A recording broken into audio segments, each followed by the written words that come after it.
Mon fils bien-aimé, j'ai fait des choses merveilleuses pour vous et j'aspire à remplir votre cœur d'une joie sans limite. Prenez le temps de réfléchir à tout ce que j'ai accompli en votre nom et réjouissez-vous au plus profond de ma bonté et de ma grandeur, en vous souvenant des œuvres puissantes que j'ai accomplies. Trouvez le repos dans la chaleur de ma présence intime, permettez à votre âme d'être encore dans l'étreinte de mes bras éternels. J'aspire à saturer votre être de joie, mais ce voyage nécessite votre collaboration. Ne courez pas dans la vie comme un enfant le matin de Noël, en déchirant tous les cadeaux d'un coup. Chaque jour est un cadeau précieux que je vous fais, cherchez-moi dans les limites de cette journée et vous me trouverez sans aucun doute. Je suis présent non seulement dans les moments agréables, mais aussi au milieu de circonstances indésirables. Ma joie est suffisante pour toutes les situations et je la calibre en fonction de vos besoins. Quand la vie va bien, ma joie augmente votre ravissement. Face à l'adversité, je procure une joie profonde et durable qui s'accroche étroitement à moi.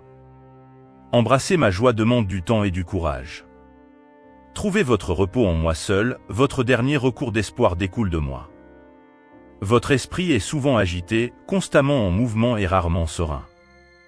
Écoutez quand je vous dis « venez à moi », car je suis le seul refuge où votre esprit trouvera une véritable satisfaction et un véritable renouveau. Prenez le temps d'orienter vos pensées dans ma direction. Chuchotez mon nom et attendez en ma présence sacrée. Vous êtes sur une terre sacrée où votre esprit et votre âme peuvent être renouvelés. Le véritable espoir vient de moi, les faux espoirs abondent dans de nombreuses sources, notamment dans les publicités persuasives.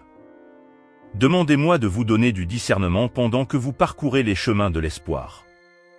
D'innombrables voies vous feront signe, c'est la voie à suivre, mais ne vous y trompez pas, apprenez à être sage et vigilant au milieu de la cacophonie des informations, en vous en libérant, en redirigeant vos pensées vers moi. Pendant que vous reposez dans ma présence paisible, le véritable espoir s'épanouira en vous. Je te permets de monter en haut, de voyager avec moi dans la gloire de ma présence. Parfois, vous pouvez avoir l'impression que vous pouvez à peine faire un pas de plus dans cette ascension ardue. Lorsque vous regardez devant vous, vous voyez des falaises apparemment insurmontables, mais rappelez-vous toujours que je suis avec vous, tenant votre main droite. Je vous guide avec mes conseils, vous aidant à trouver le meilleur chemin pour atteindre ces sommets. Même si le voyage avec moi peut parfois être difficile et fatigant, c'est bien plus qu'un test d'endurance. Ma présence peut inspirer de la joie même dans les montées les plus raides. Soyez attentifs au plaisir que je vous ai préparé et prenez quelques instants pour vous délecter de la compagnie que je vous propose. Vous pourriez penser que le terme « hauteur » fait simplement référence au sommet de la montagne que vous gravissez. Cependant, si vous faites une pause, regardez en arrière et voyez jusqu'où vous avez parcouru, vous réaliserez que vous vous trouvez déjà en hauteur. Attends un instant, détends-toi et regarde-moi avec amour. La gloire de ma présence t'entoure, profitez de l'espoir que je vous offre et soyez grandement encouragés. L'espérance céleste est votre droit de naissance en tant que chrétien, et de cette source glorieuse, je promets de faire couler de nombreuses bénédictions dans votre vie présente. Mais rappelez-vous que jouir de l'espoir est un effort actif qui nécessite votre collaboration. Comme l'apôtre Paul l'a enseigné, vous devez persévérer vers votre objectif et être à la hauteur de ce que vous avez déjà accompli. Cela nécessite que vous vous accrochiez fermement à l'espoir céleste d'où émanent d'innombrables bénédictions. L'une de ces bénédictions est l'encouragement que vous recevez gratuitement de ma part lorsque vous faites l'effort de garder espoir, en vous concentrant sur ce que j'ai déjà accompli, mon sacrifice pour vos péchés, ce que je fais actuellement en vivant en vous, et ce que je ferai ensuite, vous guider vers la gloire éternelle. Je prends plaisir à vous offrir abondamment des cadeaux, alors gardez l'espoir vivant, ma bien-aimée. Vous trouverez de formidables encouragements de ma part. Je suis Emmanuel, Dieu avec toi, et je suis plus que suffisant. Lorsque la vie se déroule bien, il est facile de croire en ma suffisance, mais lorsque je suis confronté à une série de défis les uns après les autres, je peux avoir le sentiment que ma disposition est insuffisante. C'est à ce moment-là que votre esprit a tendance à entrer dans un cycle obsessionnel de recherche de solutions pour améliorer votre situation. La recherche de solutions est louable, mais cela peut devenir une dépendance, un cycle de réflexion excessive qui vous épuise. Pour vous protéger contre l'épuisement mental, rappelez-vous que je suis toujours avec vous, je veille sur vous. Même dans les moments les plus difficiles, vous pouvez choisir de vous réjouir en moi et de proclamer ma suffisance. Il s'agit d'un travail surnaturel, renforcé par mon esprit qui réside en vous. C'est aussi une décision consciente que vous prenez chaque jour, à chaque instant, choisir de trouver la joie en moi, votre Sauveur. Je suis vraiment plus que suffisant. Faites une pause, ne serait-ce qu'un instant, pour mettre vos problèmes de côté et regardez-moi.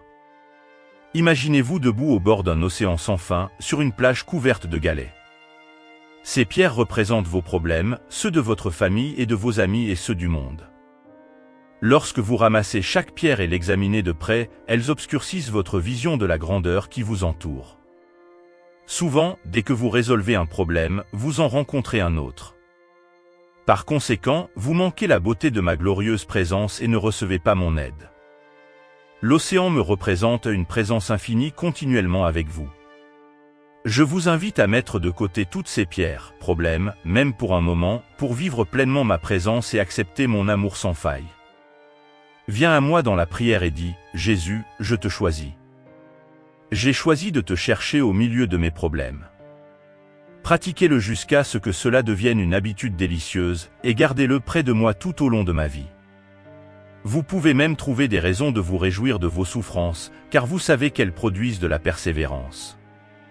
Ceci, à son tour, développe le caractère, et le caractère génère de l'espoir. Les problèmes qui vous font souffrir peuvent, après tout, accroître votre espoir. Cependant, cela ne se produit pas automatiquement. Vous devez coopérer avec mon esprit pendant qu'il vous guide à travers les saisons de souffrance. Vous devenez une personne bénie et vous bénissez également ceux qui vous entourent dans ce monde, car je vous ai créé à mon image pour refléter ma nature. Plus vous devenez comme moi, plus vous pourrez expérimenter l'espoir. Son caractère transformé le convainc qu'il m'appartient vraiment et cela l'aide à affronter les problèmes qu'il rencontre, en faisant confiance à notre force commune. La magnifique espérance du ciel brille sur vous, vous fortifiant et vous encourageant quotidiennement. Je veille sur toi. Je comprends à quel point il peut être difficile de croire cela lorsque les circonstances sont troublantes et que votre état semble empirer au lieu de s'améliorer. J'ai peut-être l'impression de vous laisser tomber, comme si je ne me souciais pas de vos difficultés. Vous savez que je pourrais instantanément changer votre situation et vous vous demandez pourquoi vos prières semblent sans réponse. Mais je tiens à souligner que je prends effectivement soin de vous. Pour devenir plus conscient de mon amour et de ma présence, vous devez vous détendre et lâcher le contrôle. Abandonnez les tentatives inutiles de raisonner autour de vos problèmes. Adossez-vous dans mes bras aimants, avec un soupir de confiance. Voyez l'effort et savourez simplement d'être en ma présence. Même s'il y a des aspects de votre situation que vous ne comprenez pas, vous pouvez être assuré de mon amour sans faille. Cet amour transcende toutes les circonstances et ne vous sera jamais enlevé. Même si mes voies restent mystérieuses et dépassent la compréhension humaine, mon amour est parfait et éternel. J'attends avec espoir. N'oubliez pas que je suis votre Sauveur. Prenez le temps de méditer sur mon amour indéfectible, car je suis votre Dieu pour toujours et à jamais, votre guide jusqu'à la fin. Demandez au Saint-Esprit de vous aider à méditer sur ma présence aimante, de rediriger vos pensées vers moi chaque fois qu'elles s'égarent. Trouvez un encouragement dans les paroles du patriarche Jacob, certainement, le Seigneur est en ce lieu. Réjouissez-vous de savoir que je suis votre Dieu pour toute l'éternité, aujourd'hui, demain et pour toujours. Parce que vous m'avez fait confiance en tant que votre Sauveur, ma présence directrice est disponible. Je vous entraîne à devenir de plus en plus conscient de moi au fur et à mesure que vous accomplissez vos tâches quotidiennes. Approchez-moi à tout moment en murmurant simplement mon nom. Plus tard, lorsque vous aurez le temps, apportez vos prières et vos requêtes avec action de grâce. Reposez-vous dans la merveilleuse assurance que je serai votre guide jusqu'à la fin. Le monde est plein de négativité et d'innombrables sujets rivalisent pour attirer votre attention. Parfois, vos problèmes ou ceux des autres semblent crier fort, occupant de plus en plus vos pensées, laissant votre âme fatiguée et découragée. Mais n'oubliez pas, vous avez le pouvoir de choisir l'orientation de vos pensées. Crie vers moi et je t'aiderai, tournez-vous vers moi et laissez ma lumière briller sur vous. Ne vous laissez pas vaincre par les mauvais choix du passé et ne les laissez pas définir votre identité actuelle. Chaque instant offre une nouvelle opportunité de se rapprocher de moi et de ressentir ma présence. Une solution consiste à prier, « Jésus, je choisis de te chercher au milieu de mes problèmes. » Refusez de vous décourager, même si vous devez répéter cette affirmation des centaines de fois par jour. Dans ce monde, vous aurez des afflictions, mais rassurez-vous, j'ai vaincu le monde. Pour que tu puisses trouver la paix en moi. Sache-le, ma bien-aimée, j'ai de merveilleux projets pour toi. Je vous offre de l'espoir et un avenir qui dépasse largement votre imagination.